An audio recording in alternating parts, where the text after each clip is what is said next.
Now again, this is the second segment of what we looked at previously in our previous segment. We were looking at imagery in poetry. Perhaps a brief background or review of what we looked at. I want to emphasize a few points. Please know that imagery is an aspect in poetry. I remember telling you that while it is imagery in poetry, the equivalent of imagery in prose is called vivid description. Are we together? Yes. Vivid description, why?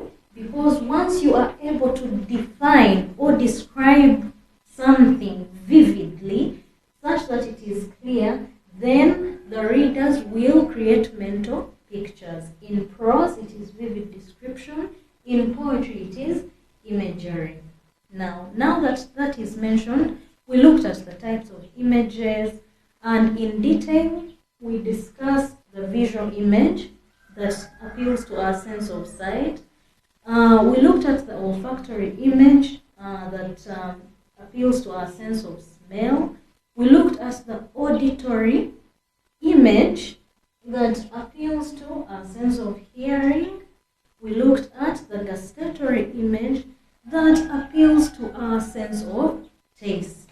Remember, poets, writers use words to appeal to these senses. Therefore, you're not going to find food on the table in your examination rooms. You're not going to find pictures displayed. No. You are simply going to read the words in a poem or in a poetry piece.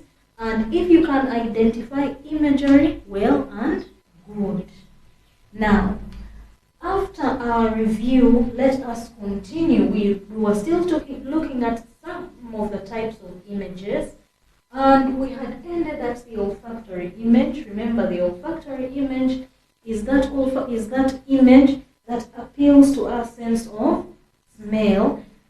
And then I gave you a few examples, and then we moved on to the gustatory image that appeals to our sense of taste. You can taste something sweet. You can also taste something bitter.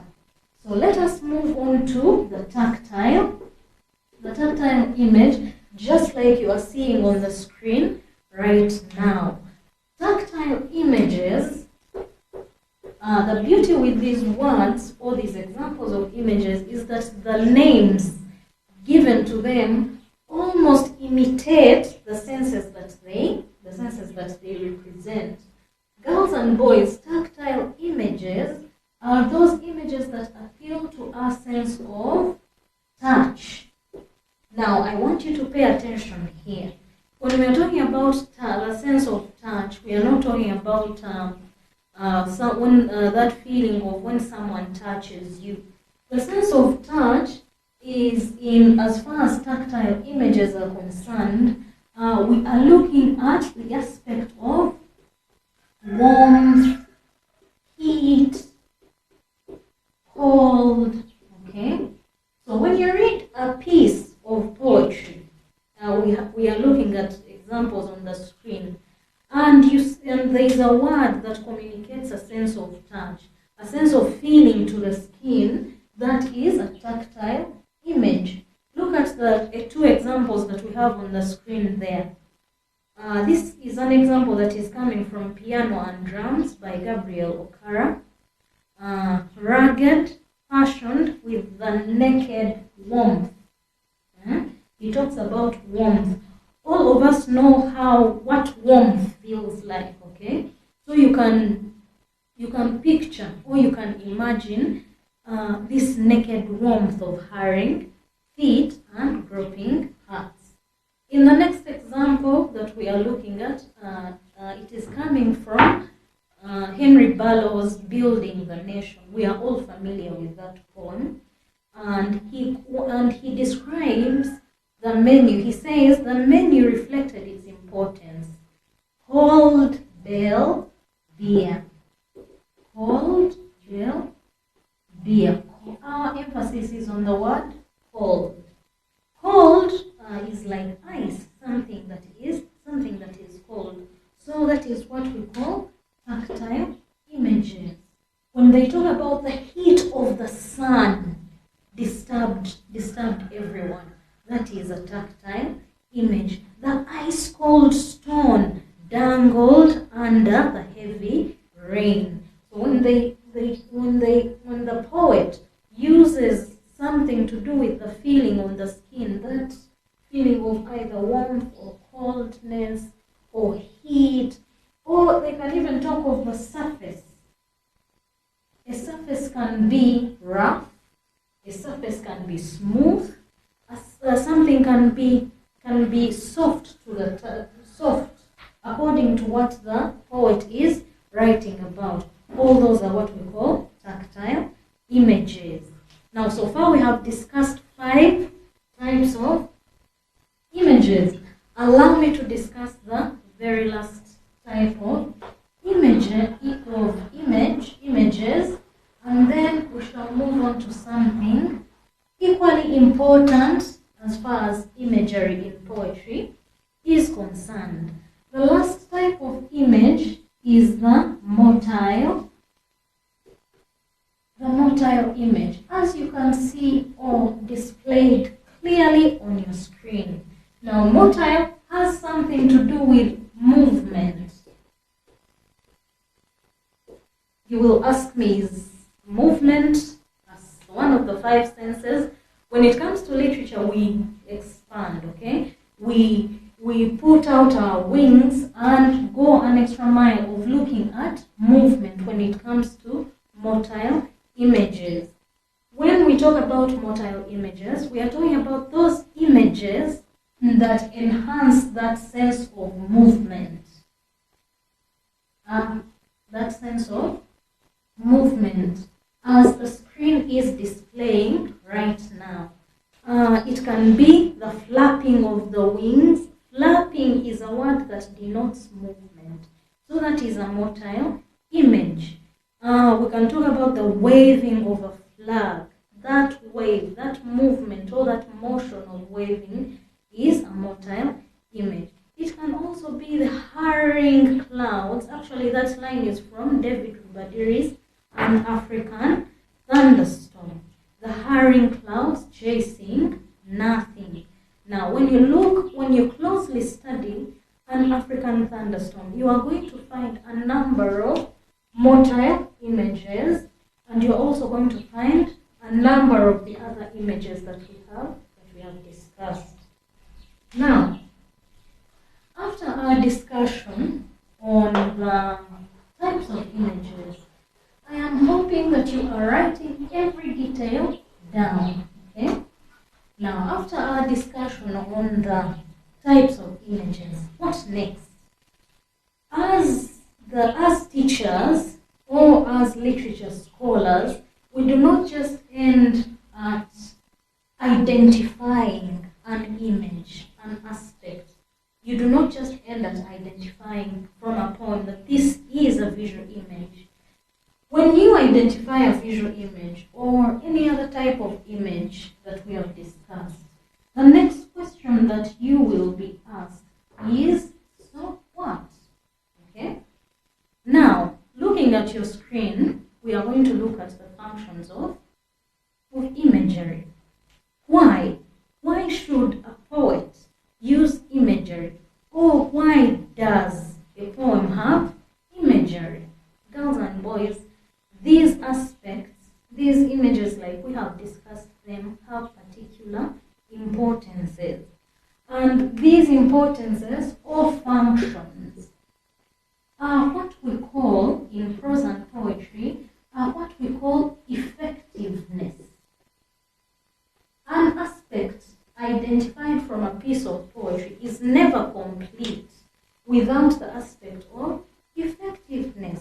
Effectiveness is that quality in a poem or any piece of writing that helps you understand the message that is being communicated by the poet or the writer. I hope we are together. So what is the effectiveness of imagery as a whole? In particular, if we go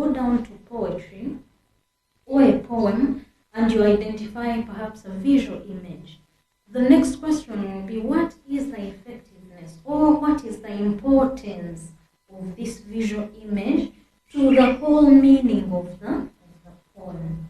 One of the common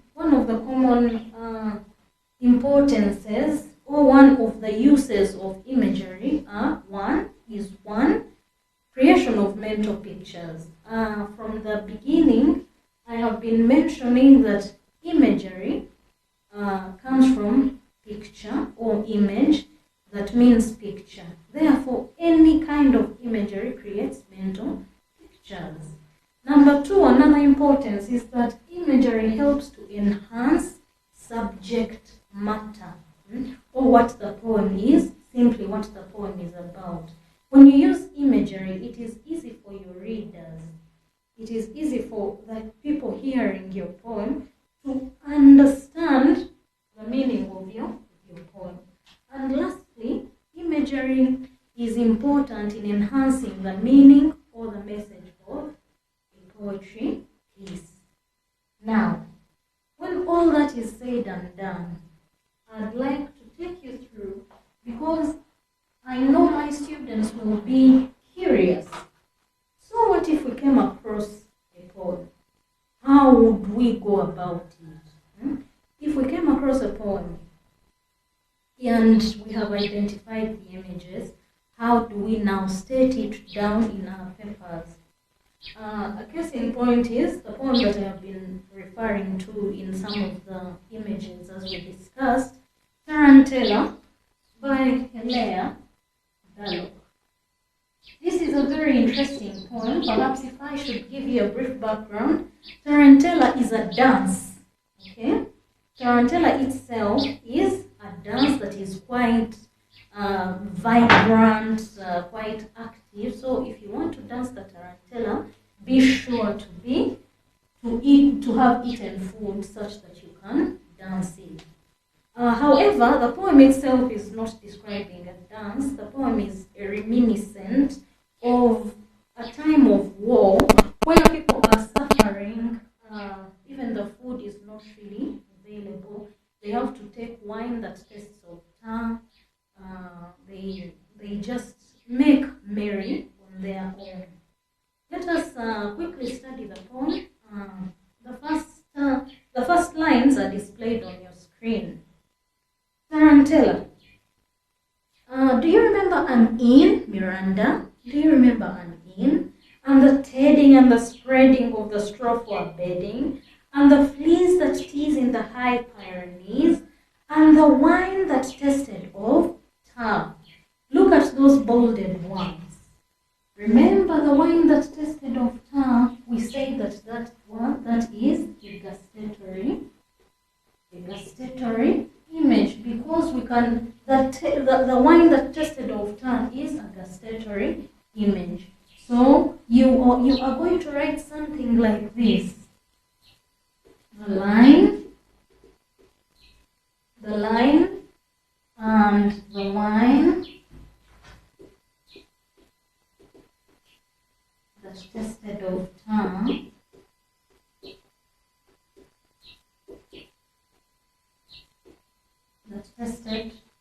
Please be sure to quote those words that you get from the poem, because they are not your words, they are the poem's or the poet's words.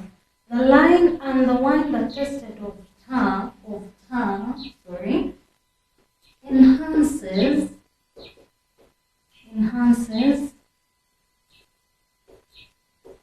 mental pictures that help in a deeper understanding of the poem. In a deeper understanding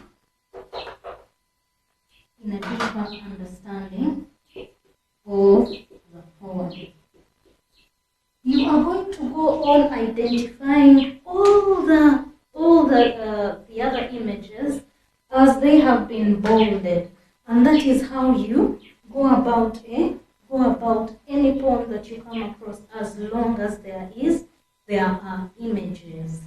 Now the next line, of course, and the cheers and the jeers of the young muleteers, that is an auditory image because it is appealing to our sense of hearing, that you can hear the cheers and the jeers of the young muleteers. You are, and in the next line you have the visual image, under the vine of the dark veranda. When we talk about something dark, it is, of course, you can't see, okay? It is dark, perhaps it is at night, or it is not well lit during the day. So that is a visual image. Going on to the other part of the poem. Do you remember an inn, Miranda? And the cheers and the jeers, still that is an auditory image. And the hammer at the doors and the din. We can hear the hammering and at the doors and the din of the excitement. Perhaps there is a dance going on, just like I told you that tarantella is a dance. And the hip-hop harp of the clap, okay? That is still an auditory image. Perhaps what you are curious about is a motile image, which is what we are going to. Of the girl gone chancing, glancing, dancing, then on the next screen, backing and advancing. So that is, those words are showing a kind of movement. We can see in our mind's eye, we can see that there is movement because there is clapping, there is dancing, there is backing and advancing. So the backing and advancing is a very good example of a motile image. There is a backing and then an advancing to show us that there is a lot of movement there.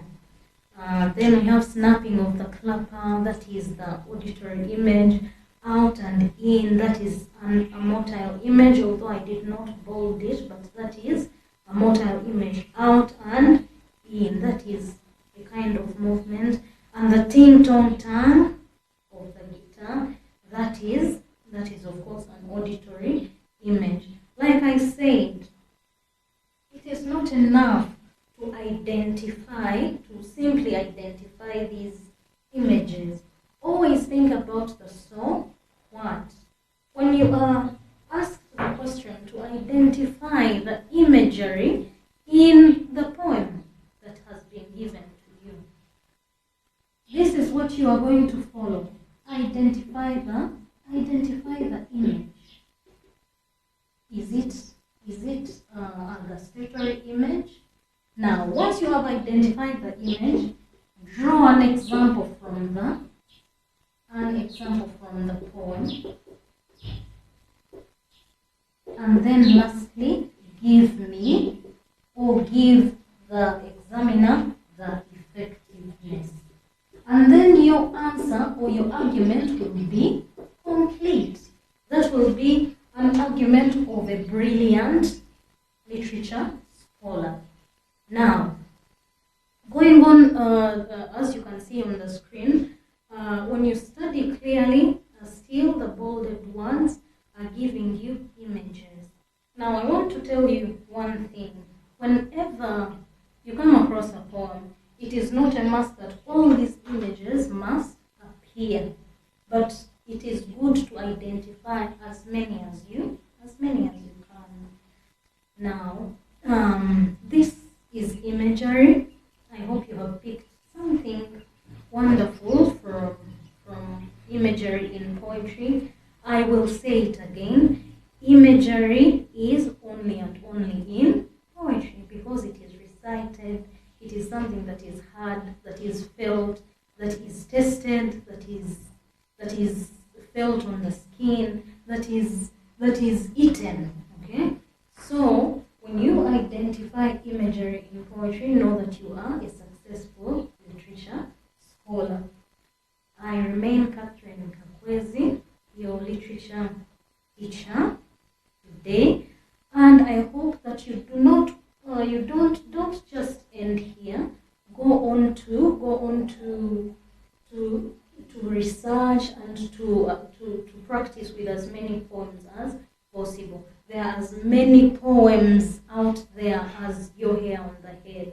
Look for them. There are very many poetry books that are available in libraries. Please go look for them and practice as far as imagery is concerned. We shall look at another aspect when we get a chance. Thank you for being a good